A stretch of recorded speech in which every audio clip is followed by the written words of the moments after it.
Hello, Dad. Hello, Uncle. Go, Uncle. I clean the kettle. Hello, Dad. Hello. Hello.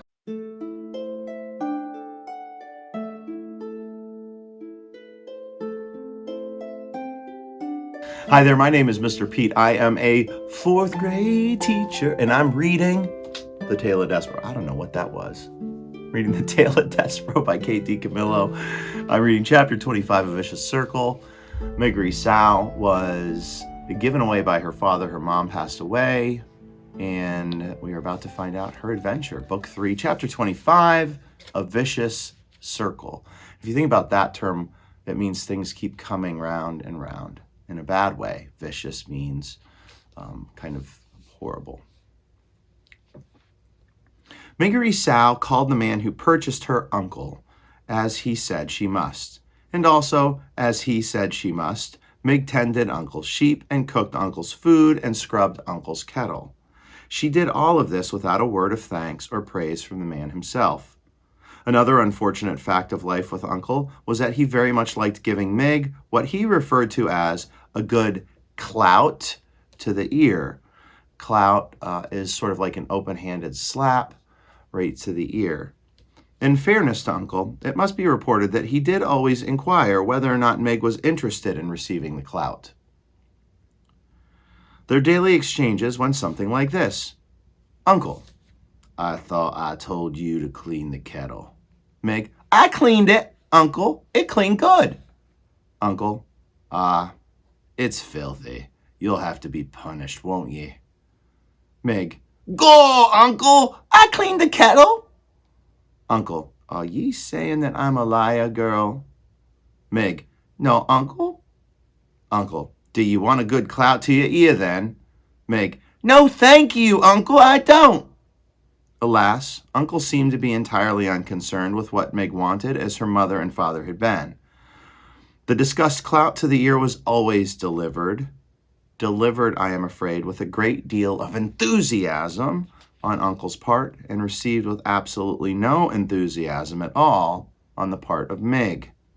These clouts were alarmingly frequent, and Uncle was scrupulously fair in paying attention to both the right and left side of Miggery Sow. Highlight scrupulously.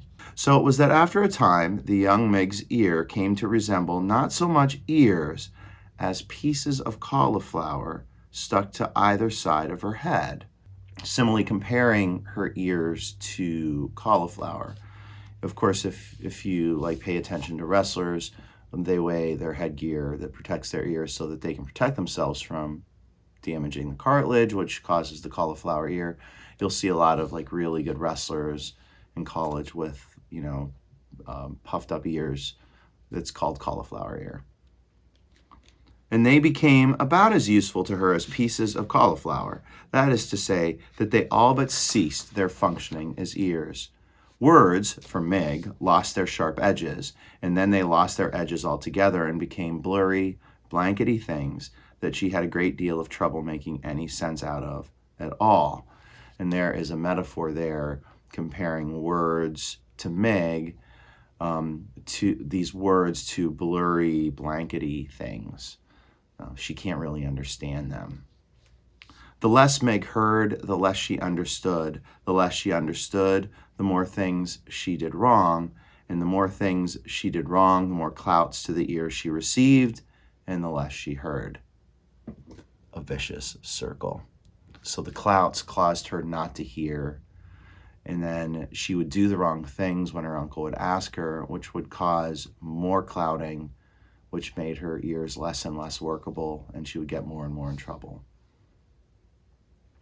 This is what is known as a vicious circle, and Miggery Sow was right in the center of it, which is not, reader, where anybody would want to be. But then, as you know, what Miggery Sow wanted had never been of much concern to anyone.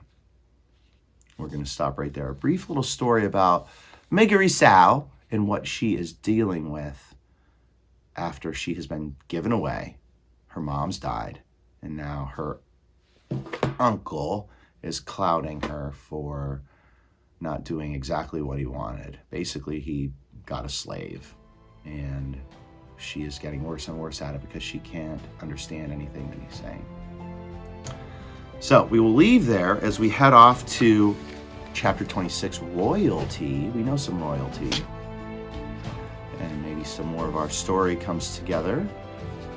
And we will pick up where we left off. Will Marguerite life get better or not? We do know eventually she makes her way to the castle, though, because remember, at the end of book 2, she's in a cart right out in front of the castle. All right.